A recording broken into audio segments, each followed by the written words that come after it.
Le Seigneur m'a donné ce message-là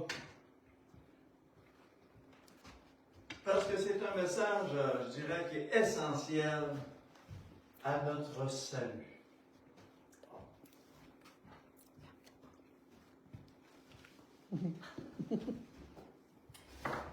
Défendu de regarder dans mon bureau. Alléluia. Seigneur notre Dieu, nous sommes ici réunis ce matin afin d'ouvrir le livre de vie, la parole de Dieu, afin que tu puisses nous guider, nous enseigner, nous instruire, et qu'on puisse chacun de nous, Seigneur, réaliser l'importance pour notre maturité, notre croissance, notre développement de l'obéissance à ta parole. Seigneur, tu nous as sauvés parce qu'on était perdus, parce que nous étions enténébrés, liés, enchaînés par les ténèbres de ce monde. Et tu es venu, Jésus, par ton sacrifice. On a vu, Seigneur Jésus, que les ténèbres ont rempli la terre entière lorsque tu étais sur la croix, pour nous démontrer, Seigneur notre Dieu, dans quelle sorte de monde nous sommes. Mais lorsque tu es ressuscité, Seigneur, tu es venu pour nous apporter la vie, pour nous ressusciter avec toi, et que nous puissions marcher dans ta présence avec une nouvelle vie, une nouvelle naissance, et faire de nous des enfants de Dieu obéissants à la parole de Dieu. Seigneur, crée en nous un cœur pur ce matin. Donne-nous d'être ouverts à ta parole, de la prendre, ô Dieu, comme elle est, la parole de vie, la parole de Dieu, la parole qui crée en nous, qui transforme et qui agit encore aujourd'hui dans ce temps de grâce que nous sommes. Seigneur, tu es toujours le même hier, aujourd'hui, éternellement, tu ne changes pas. Et nous sommes encore appelés à te suivre, à prendre ta main et à marcher dans toutes tes voies. Mets un garde à ma bouche, ouvre nos cœurs et sois glorifié ce matin. Au nom de Jésus, nous te prions. Amen. Amen. Vous savez, souvent, on vient au Seigneur et assez rapidement, je dirais, on revêt de nos anciennes habitudes, nos anciennes coutumes, de ce qui nous plaît, de ce qu'on tient, de ce qu'on a à cœur. Même si Dieu dit le contraire,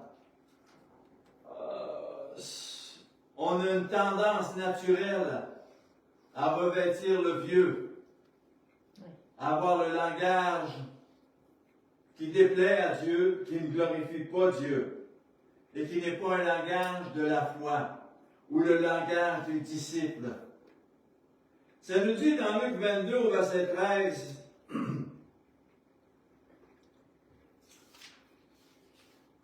je vais commencer au verset 7. Le jour des pains sans levain, où l'on devait immoler la Pâque, arriva. Et Jésus envoya Pierre et Jean en disant, allez nous préparer la Pâque, afin que nous la mangions. Ils lui dirent, où veux-tu que nous la préparions? Il leur répondit, voici, quand vous serez entrés dans la ville, un homme portant une cruche d'eau vous rencontrera, suivez-le dans la maison où il entrera. Et vous direz au maître de la maison, le maître te dit où est la salle où je mangerai la Pâque avec mes disciples. Et il vous montrera une grande chambre haute, aménagée, et c'est là que vous préparerez la Pâque. Et la clé du message est ici. Ils partirent, trouvèrent les choses comme il le leur avait dit, et ils préparèrent la Pâque.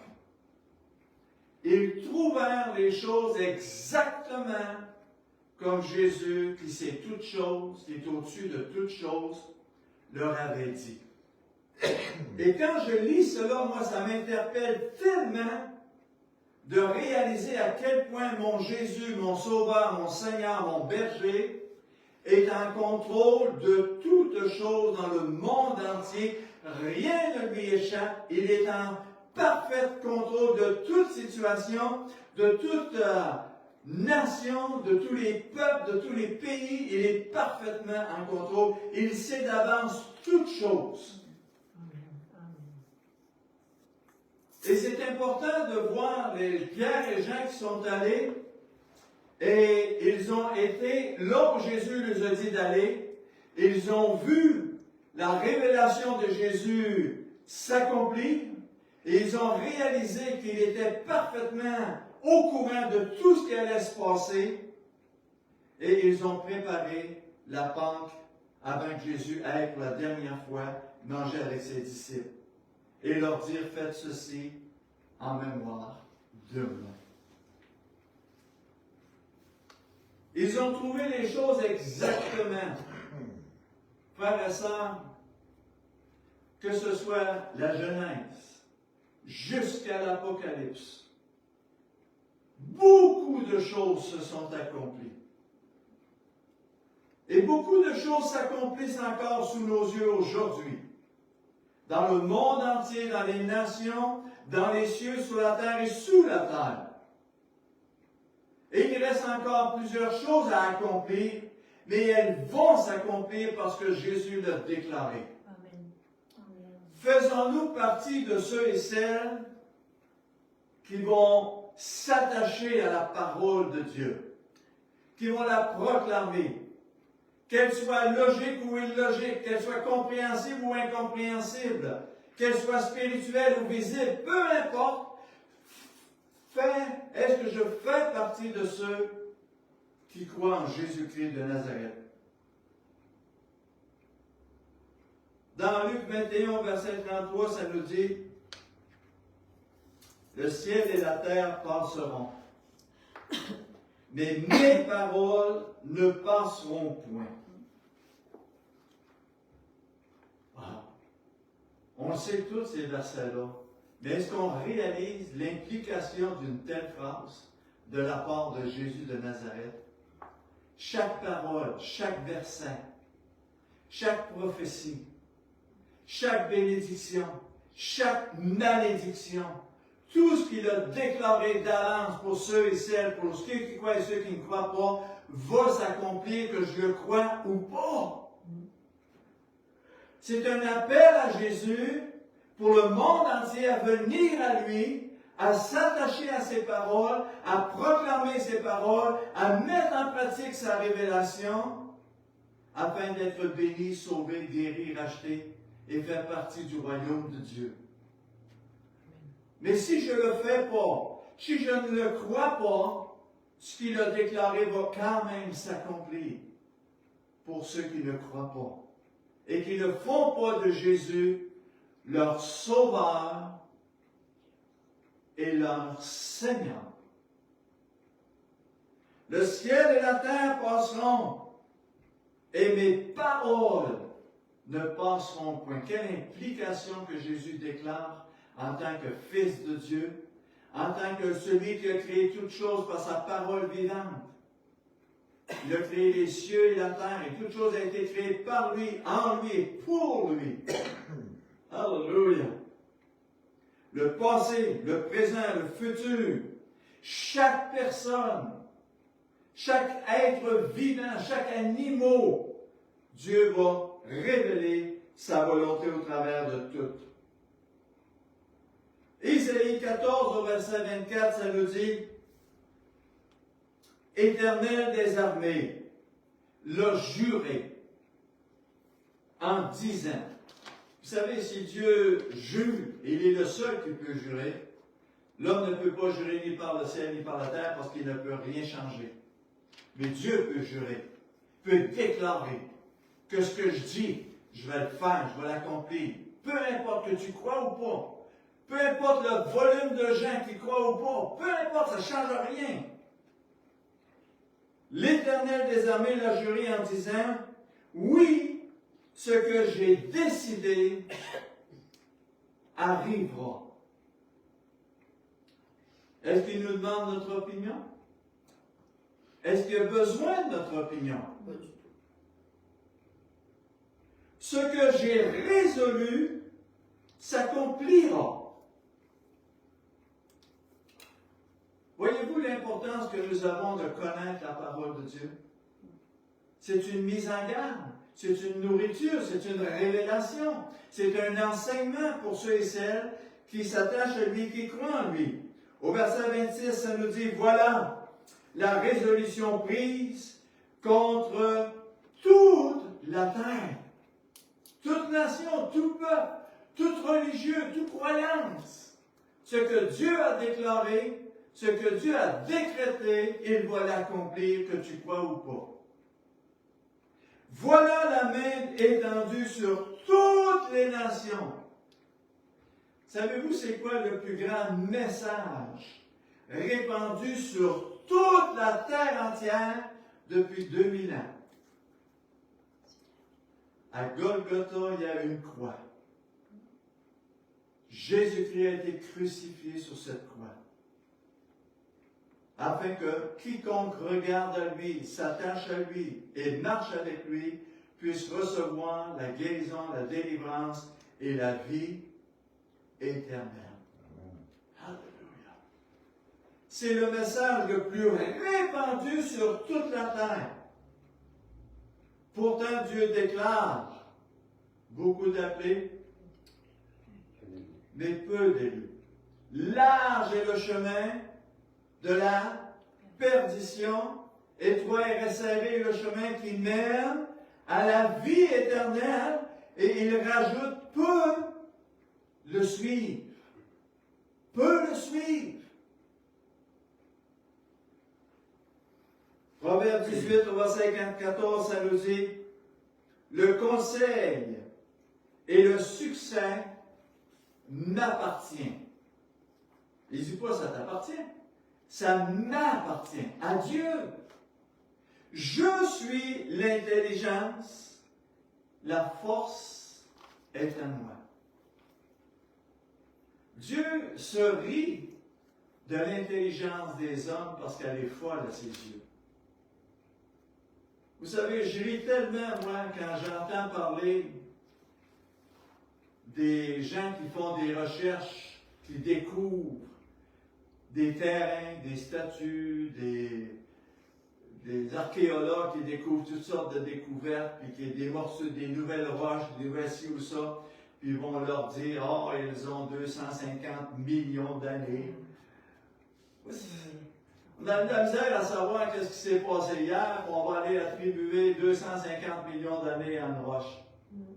Ou à un événement, ou à une statue, ou à un peuple qui a vécu dans le passé. Alors Dieu, il dit, je me ris de votre intelligence, de votre sagesse, de vos découvertes, parce que vous contredisez la parole de Dieu. Si les gens connaissaient la parole de Dieu, combien de fois on devrait mettre notre main sur notre bouche pour empêcher de dire des bêtises? Isaïe 43, verset 7, ça nous dit, tous ceux qui s'appellent de mon nom et que j'ai créé pour ma gloire, que j'ai formé et que j'ai fait.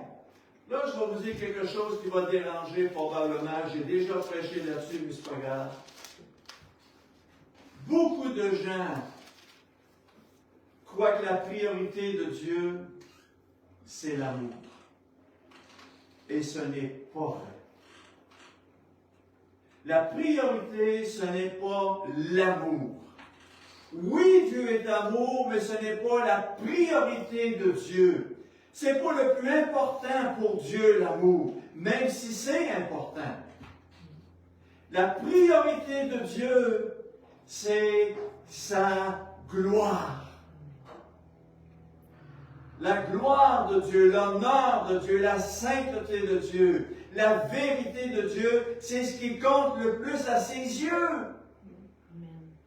Et si toi tu es un moqueur, même si Dieu est amour, tu vas subir la sentence de ta moquerie, de ton indifférence, de ta désobéissance, de ta rébellion, parce que Dieu va premièrement honorer son nom, sa gloire, sa parole, sa vérité, sa révélation, ses enseignements. Alléluia!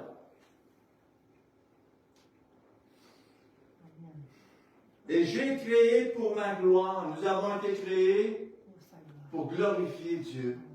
Et si ma vie ne glorifie pas Dieu, il va tout simplement, vous savez, vous n'aimerez pas ça, c'est pas grave. Quand ma femme me donne, ou quand je trouve des choses à jeter dans la poubelle, savez-vous ce que je fais? Je m'en vais où la poubelle, puis il y a une petite planche en bas, je pèse dessus, puis savez-vous ce que ça fait? Ça roule. Et savez-vous ce que je fais? Ce que j'aime pas, ce qui est plus bon, ce qui sent pas bon, qui est rendu inutile, je le jette dedans. Puis je referme la poubelle. Savez-vous que Dieu va faire la même chose avec tous ceux et toutes celles qui ne l'ont pas glorifié, qui ne lui ont pas obéi, qui ne se sont pas soumis à sa volonté, à sa parole et à sa révélation. Même si 2/3 ou 4/5 de la population mondiale se rebelle contre Dieu, la poubelle de Dieu est quand même là. Ça s'appelle le lac de feu, ça s'appelle la géhenne, ça s'appelle le dépotoir de Dieu pour ceux et celles qui ne glorifient pas Dieu. C'est important de s'auto-examiner et de dire, est-ce que ma vie glorifie Dieu? Est-ce que mon témoignage glorifie Dieu? Est-ce que mon langage glorifie Dieu? Est-ce que mes pensées glorifient Dieu? Est-ce que le monde autour de moi glorifie Dieu? Parce qu'il y a une différence entre le monde et le peuple de Dieu. J'ai créé pour ma gloire.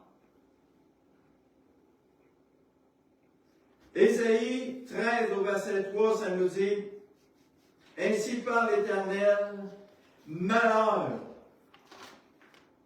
Pensez-vous que quand Dieu dit malheur, il le pense? On n'entend plus parler de ça dans les évangiles aujourd'hui. Le jugement de Dieu, le malheur de Dieu, la sentence de Dieu, ou que Jésus peut même se mettre en colère, puis faire un fouet, puis commencer à fouetter le monde. Ben non, on aime bien mieux entendre parler de l'amour de Jésus. Malheur aux prophètes insensés. Et combien de gens osent prophétiser au nom de Dieu, osent annoncer des choses au nom de Dieu, sans avoir été à l'écoute de Dieu, sans avoir mis en pratique la parole de Dieu, juste pour étonner, pour épater et séduire.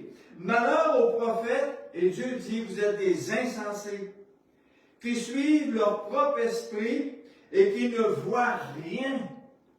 Leurs visions sont vaines, leurs oracles sont menteurs, et ils disent, l'Éternel a dit, et l'Éternel ne les a point envoyés. Combien de fois on va entendre des gens, Dieu me dit, Dieu m'a montré, puis ça n'arrive pas, puis ça n'arrivera jamais, puis c'est pas vrai. C'est parce que tu avais à cœur de dire ça. Tu étais mu par les émotions, les sentiments. Mais ça ne venait pas de Dieu. L'Éternel a dit, et l'Éternel ne les a point envoyés. Et ils font espérer que leur parole s'accomplira. C'est des faux espoirs, c'est de la chair, des émotions, des sentiments. Si vous voulez que Dieu nous parle, si vous voulez que Dieu se révèle, frère et sœur, il faut aller à la table du Seigneur. Il faut aller se nourrir de lui. Il faut devenir un adorateur. Il faut tendre l'oreille. Il faut écouter, chercher sa face. Elles font espérer que leur parole s'accomplira. Question qu'on peut se poser, c'est qui dirige ma vie? Qui nourrit mon cœur? Pour qui je vis? Jérémie 23, 17, ça nous dit, « Ils disent à ceux qui me méprisent. » Savez-vous comment on fait pour mépriser Dieu? L'obéissance ou la désobéissance. On peut mépriser Dieu. Quand Adam et Ève ont péché, ils ont mangé du fruit dont Dieu les avait dit de ne pas manger. Alors, ils ont méprisé la parole de Dieu, les commandements de Dieu, les ordonnances de Dieu. Et ils ont subi les conséquences de leur désobéissance. Et aujourd'hui, frères et sœurs, est-ce que Dieu a changé? Est-ce que Dieu est toujours le même? Il est le même Dieu qui était dans le jardin. Et Dieu ne fermera pas les yeux sur notre rébellion, notre désobéissance. Il ne fermera pas non plus les yeux sur notre obéissance et notre dévouement, notre engagement, notre désir de le glorifier, de le connaître. Vous savez, quand les chrétiens ou les gens viennent me voir et disent « Oh, Dieu me connaît. » Oh, il te connaît, c'est vrai qu'il te connaît. Mais tu dis ça d'une manière tellement légère que si Dieu va accepter tes manquements, tes faiblesses, ta rébellion, je pense pas. Ils disent à ceux qui me méprisent, l'Éternel a dit, vous aurez la paix. Ils disent à ceux qui suivent les penchants de leur cœur, il ne vous arrivera aucun malheur. Avez-vous déjà entendu ça? Ah non, Dieu est amour, Dieu est amour, Dieu ne t'arrivera pas ceci, il ne t'arrivera pas. Dieu t'aime, il t'aime. C'est pas grave. Si tu es adultère, si tu forniques, si tu es menteur, si tu voles le gouvernement, si tu écoutes des petites choses légères, Dieu, il t'aime. Voilà. Au verset 18, ça nous dit, qui donc a assisté au conseil de l'Éternel pour voir, pour écouter sa parole, et qui a prêché, prêté l'oreille à sa parole, et qui l'a entendu? Frères et sœurs, si vous ne passez pas du temps avec Dieu, n'allez pas dire aux autres qu'est-ce qu'ils devraient faire. Vous comprenez? Passez du temps avec Dieu, puis après ça, Dieu va pouvoir vous utiliser pour glorifier son nom. Dans Habakkuk 2, au verset 3, ça nous dit, « Car c'est une prophétie dont le temps est déjà fixé, et elle marche en son temps, et elle ne mentira pas. Si elle tarde, attends-la, et elle s'accomplira certainement. » Dieu nous a donné plein de paroles, plein de vérités, plein de prophéties, plein d'enseignements. Peut-être qu'elle n'arrive pas là maintenant, mais Dieu dit, si elle n'est pas arrivée, puis si elle est écrite dans ma parole, certainement, elle va s'accomplir. Amen. Amen. Et savez-vous que Dieu a un jugement, premièrement, pour l'Église, et deuxièmement, c'est le jugement du monde. Et juger, ça veut dire passer à la cour de Dieu. Ça veut dire rendre des comptes de chaque parole, de chaque pensée. Parce que Jésus connaissait la pensée de nos cœurs même avant qu'on les dise. Et de chaque action. On est redevable devant Dieu, frères et sœurs. Je pense beaucoup à cette parole de Jésus à Marthe et à Marie dans Jean 11, 40. Jésus leur dit, « Ne t'ai-je pas dit que si tu crois, tu verras la gloire de Dieu. » Mais on peut aller beaucoup plus loin avec ça, ne t'ai-je pas dit. Ne t'ai-je pas dit de ne pas manger ça? Ne t'ai-je pas dit d'arrêter de faire ceci ou de faire cela? Ne t'ai-je pas dit, ne t'ai-je pas dit, ne t'ai-je pas dit? Dieu a répété jusqu'à... Dieu, dans l'Ancien Testament, il y a un endroit où il dit, je ne l'ai pas, ça me vient en tête là. Jusqu'à 10 fois, Dieu a repris Israël. Ne t'ai-je pas dit, ne t'ai-je pas dit, ne t'ai-je pas dit, ne t'ai-je pas dit. Jusqu'au moment où Dieu a dit, tu ne rentres plus dans le royaume de Dieu. Tu es trop rebelle, tu es trop désobéissant, tu n'as pas l'intention de faire ma volonté. Ne t'ai-je pas dit? Si tu crois, vous savez, si tu crois, ça veut dire mettre en application. Ça veut dire s'humilier devant lui, aller chercher le secours, aller chercher l'aide, aller chercher la guérison, la délivrance que nous avons en Jésus-Christ. Alléluia! Dans Jean 2 au verset 5, c'est une phrase extraordinaire. J'ai déjà prêché là-dessus. Jésus aux noces de Cana. Et l'ordonnateur manque de vin ou de jus de raisin pour les noces. Alors, Marie demande à Jésus de faire quelque chose. Jésus dit, mon heure n'est pas encore arrivée. Mais Marie met sa foi en action. Elle fait venir les serviteurs. Puis elle dit aux serviteurs, sa mère dit aux serviteurs, faites ce qu'il vous dira. Et savez-vous quoi? Les serviteurs ont fait ce que Jésus les a demandé de faire. Et savez-vous quoi? Le miracle de l'eau changée en vin s'est accompli. Nous voulons souvent que Dieu accomplisse des miracles dans nos vies.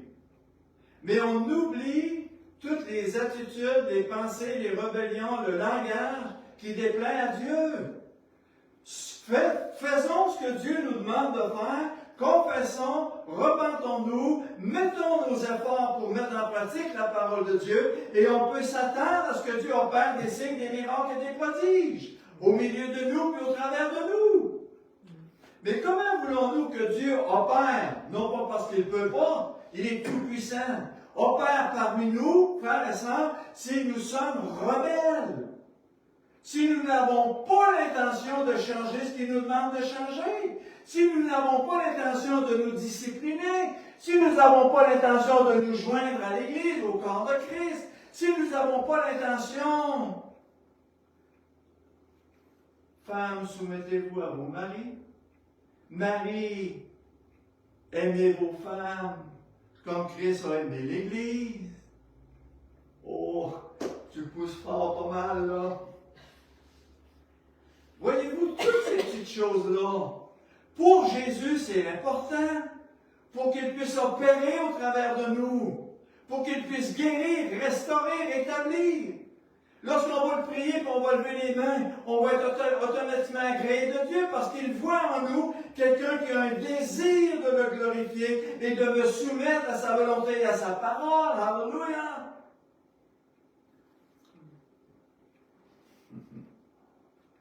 C'est comme ça que ça marche.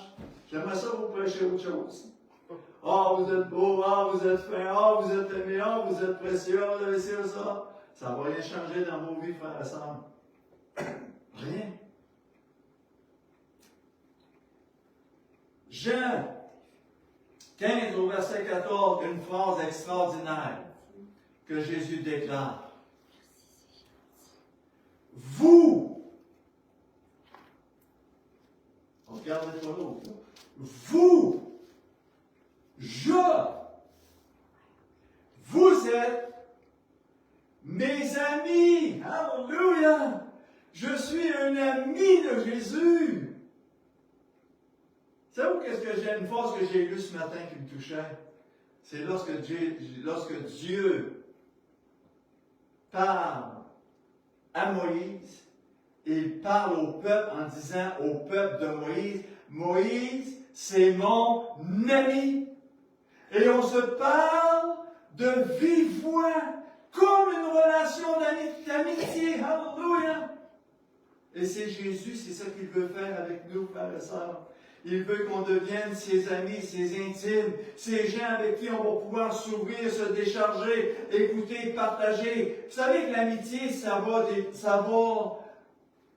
deux personnes pour être amis, frères et sœurs. Il y a un côté, puis il y a un autre côté. Alléluia! Et Jésus dit, t'es mon ami. Regarde la personne à côté de toi, dis, t'es-tu un ami de Jésus?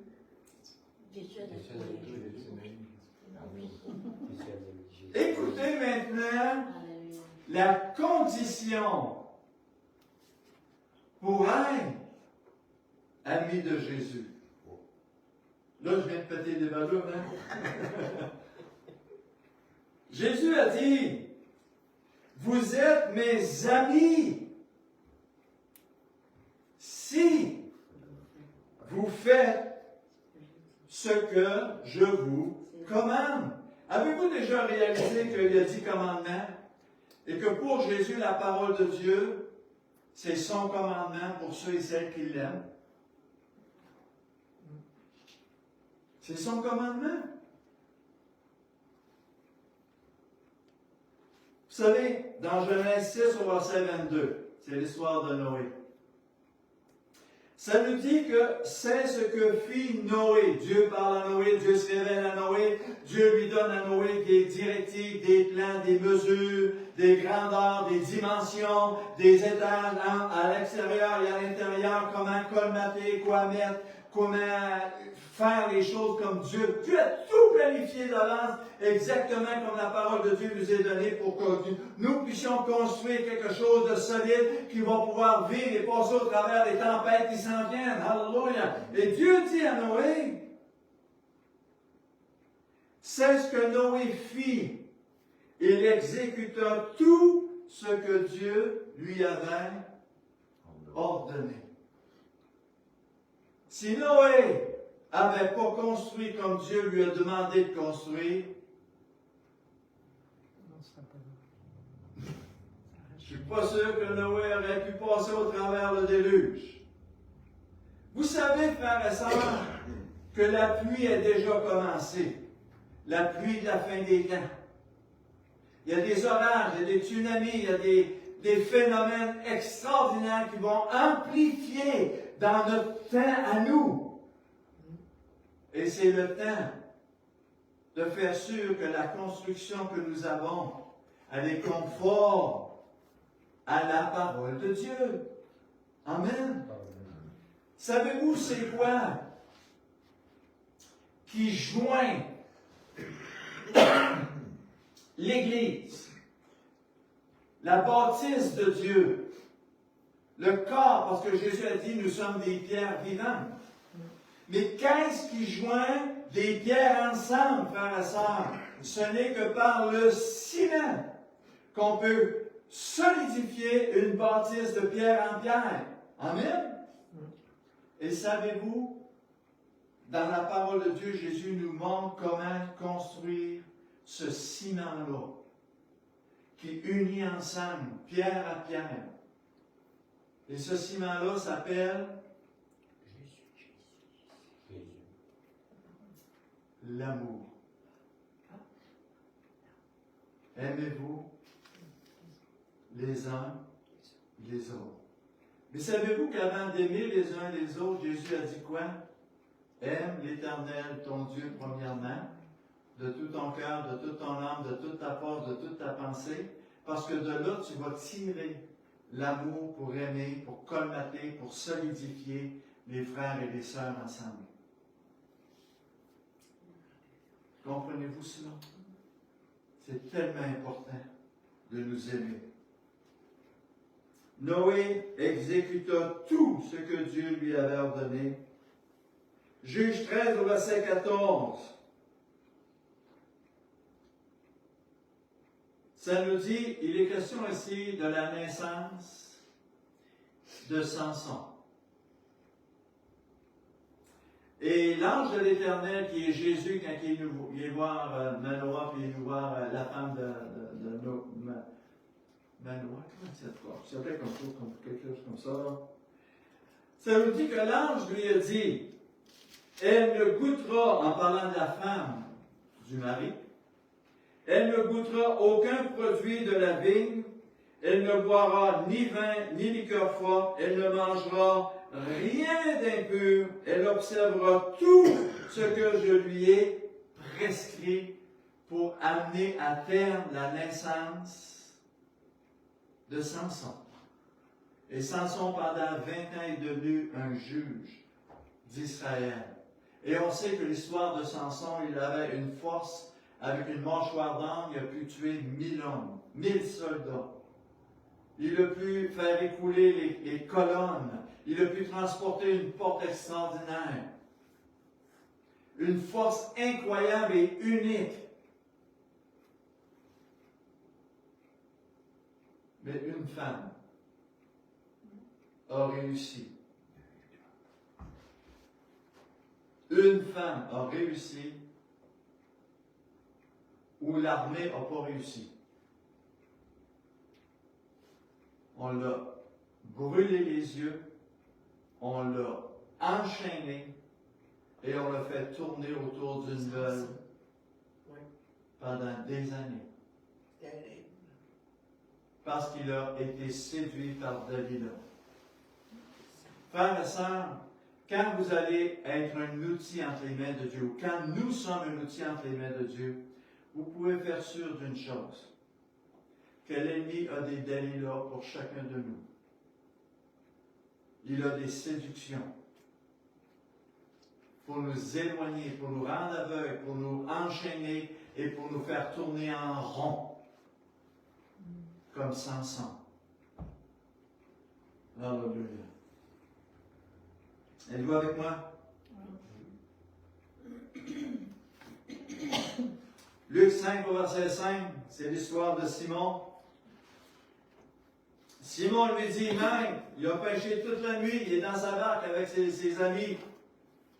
Maître, nous avons travaillé toute la nuit sans rien prendre. Mais sur ta parole, je jetterai le filet. Vous savez, des fois, on pense qu'on a assez fait, on a assez travaillé. Puis Jésus vient nous voir et il nous dit, j'aimerais ça que tu fasses ceci ou cela. Je suis fatigué. Je n'ai assez fait, Seigneur. Ça fait 40 ans que je suis au Seigneur. C'est aux autres un enfer. Jette ton filet à côté. Va un petit peu plus loin. Donne-moi un peu plus. L'obéissance, frères et sœurs, on ne réalise pas qu'est-ce que l'obéissance peut amener dans nos vies. Ils ont pogné 363 gros poissons. À un point tel qu'il a fallu qu'ils remplissent 2 barques, puis même les 2 barques étaient sur le bord de couler, tellement qu'il y en avait. Voyez-vous, Jésus, il est la parole de vie. Et nous devons apprendre à la proclamer, à la réclamer, à la mettre en pratique, afin qu'il soit glorifié au travers de nos vies. J'aimerais vous lire quelque chose qui me fait peur et qui devrait faire peur à l'Église. Luc 6, au verset 46. Pourquoi m'appelez-vous Seigneur, Seigneur, et ne faites-vous pas ce que je dis? On peut aller loin avec un verset comme ça. Est-ce que Jésus est mon Seigneur? Est-ce que Jésus est encore mon maître, mon souverain? Est-ce qu'il est encore ma priorité, ma raison d'être, ma raison de vivre? Est-ce que je proclame, je confesse sa parole parce que je crois en lui, même si les circonstances et même si les gens autour de moi disent non, disent le contraire? Pourquoi m'appelez-vous Seigneur, Seigneur, ne faites-vous pas ce que je dis?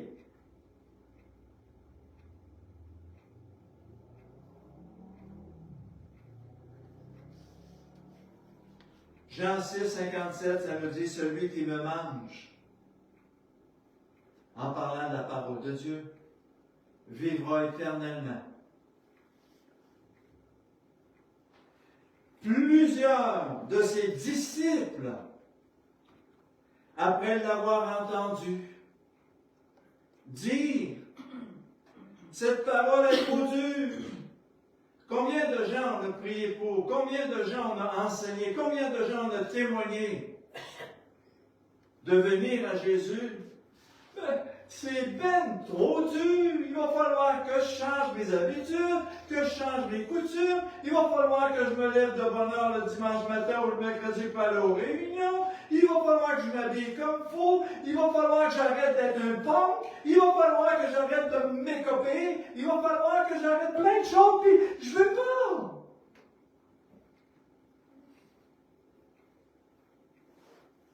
Celui qui me mange vivra éternellement. Plusieurs de ses disciples, après l'avoir entendu dire cette parole est dure, qui peut l'écouter?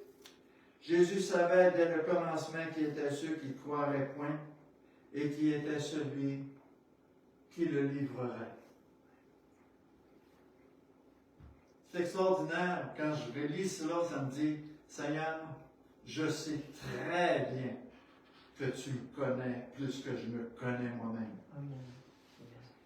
Et tu sais ceux qui vont t'abandonner, ceux qui vont se détourner, ceux qui vont se justifier. Pour toutes sortes d'excuses, de raisons. Jésus sait tout sur nous, ce que nous pensons réellement, nos actions futures, oui ou non. Dans Luc 6, verset 47, Jésus dit, « Je vous montrerai qui est semblable à un homme qui vient à moi, qui entend mes paroles et les met en pratique. Il est semblable à un homme qui, bâtissant une maison, a creusé profondément. Il a posé le fondement sur le roc. Une inondation est venue, le torrent s'est jeté contre cette maison sans pouvoir l'ébranler parce qu'elle était bien bâtie. » Quelqu'un qui est en Jésus-Christ, frère et sœur, peu importe la tempête, peu importe les gens, peu importe les situations, peu importe les intempéries, vont rester ancrés sur Christ, sur sa parole, sur ses promesses, sur ses bienfaits, sur sa sécurité que nous avons en lui. Alléluia. Matthieu 26, 56, ça nous dit, « Mais tout cela est arrivé afin que les écrits du prophète furent accomplis. Alors tous les disciples l'abandonnèrent et prirent la fuite. » Beaucoup de disciples, dans ces temps de la fin, vont abandonner Jésus, comme les disciples, les apôtres ont abandonné Jésus lorsqu'il a été crucifié. Parce qu'il y avait une telle angoisse, une telle peur, une telle domination ténébreuse dans le monde. Mais ceux et celles qui sont fermes, ceux et celles qui ont des racines profondes, et c'est aujourd'hui le temps, frères et sœurs, de faire en sorte que Dieu nous donne des racines profondes. Amen. Alléluia. Acte 9, au verset 6, Paul le meurtrier, sur le chemin de Damas, il rencontre Jésus. Ou je dirais plutôt, Jésus le rencontre. Tremblant et saisi d'effroi, lui le soldat, un pharisien, un homme dur, un meurtrier, un violent. Tout le monde avait peur de lui. Tremblant d'effroi et saisi d'effroi, il dit, Seigneur, que veux-tu que je fasse? Et le Seigneur lui dit, lève-toi et va, entre dans la ville, on te dira ce que tu dois faire. Permettez-vous encore aujourd'hui à la parole, à Jésus, aux enseignants, aux frères et aux sœurs de nous dire ce qu'on doit faire. Amen.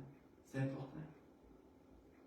Hébreux 5.9, ça nous dit, après avoir été élevé à la perfection, il est devenu pour tous ceux qui lui obéissent l'auteur d'un salut éternel. C'est tellement important l'obéissance, mon frère, ma sœur.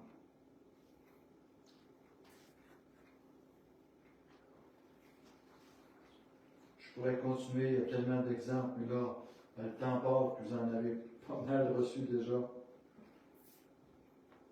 Alléluia. Regardez bien.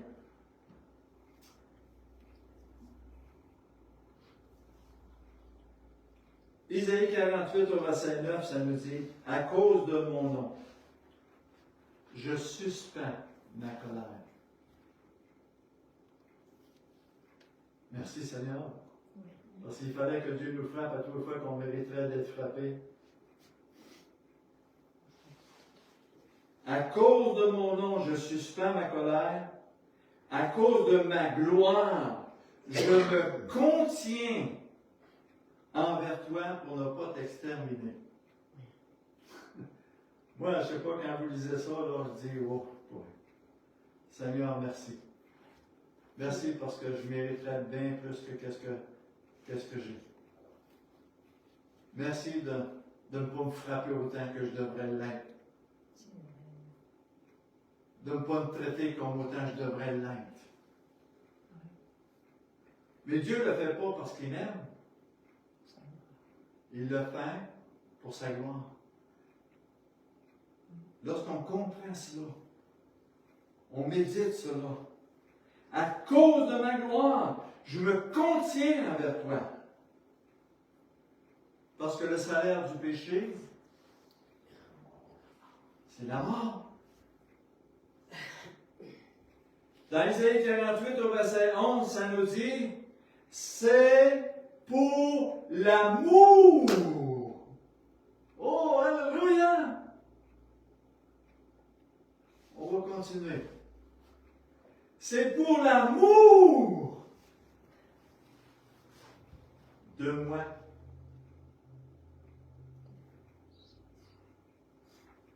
C'est pour l'amour de moi que je veux agir. C'est parce que je m'aime. C'est parce que je suis saint, parce que je suis bon, parce que je suis glorieux, parce que je suis merveilleux, parce que je suis divin, je suis éternel. Toi, oh, je t'aime. Mais organise-toi pour mettre tes flûtes à la bonne place. C'est par amour de moi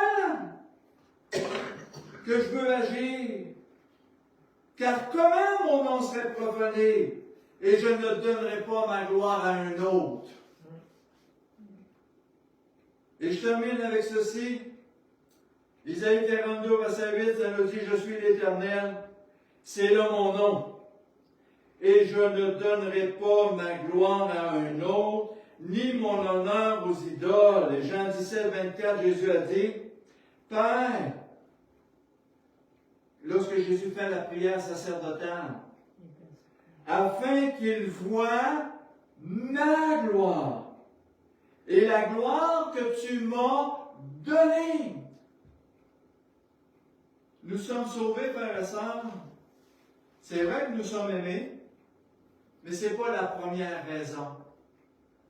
C'est pour voir la gloire de Jésus, pour voir la gloire de Dieu, pour l'honorer, pour l'exalter, pour le servir, pour s'humilier devant lui et pour l'adorer, lui, le roi des rois, le Seigneur des seigneurs. Alléluia. Alors, son amour pour moi va être déversé avec abondance, avec largesse. Mais premièrement, je dois chercher sa gloire, chercher sa face, chercher à le plaire, à le glorifier, à l'élever, lui, le roi des rois et le Seigneur des seigneurs. Combien de gens viennent à Jésus pour qu'il, lui Jésus, pour qu'il le serve, me serve, plutôt que de moi, que Paul a eu la bonne raison. Que veux-tu que je fasse? Paul a vu tout de suite dans la révélation de Jésus, le Seigneur des seigneurs, le roi des rois et le maître des maîtres. Celui qui a créé les cieux, la terre et toutes choses. Moi, quand je viens à Jésus, qu'est-ce que je vois? Celui qui va accomplir les quatre volontés? Qu'est-ce que je vois lorsque je viens à Jésus? Voyez-vous, il faut que l'Église de Jésus-Christ apprenne à venir à lui, à s'humilier devant lui, pour réaliser qui il est, Jésus de Nazareth. Le glorieux, le tout-puissant, le roi des rois, le Seigneur des seigneurs, devant qui tout genou va fléchir et que toute langue va confesser Jésus-Christ, le roi des rois, le Seigneur des seigneurs.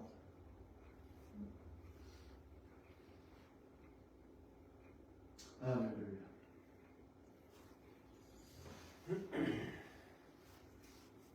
Seigneur, qui suis-je pour annoncer ta parole?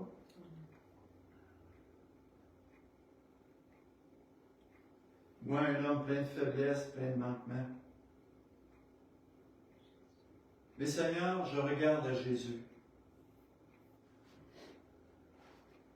Il est la parole de Dieu, il est la parole de vie, il est la résurrection, il est ma guérison, il est ma transformation.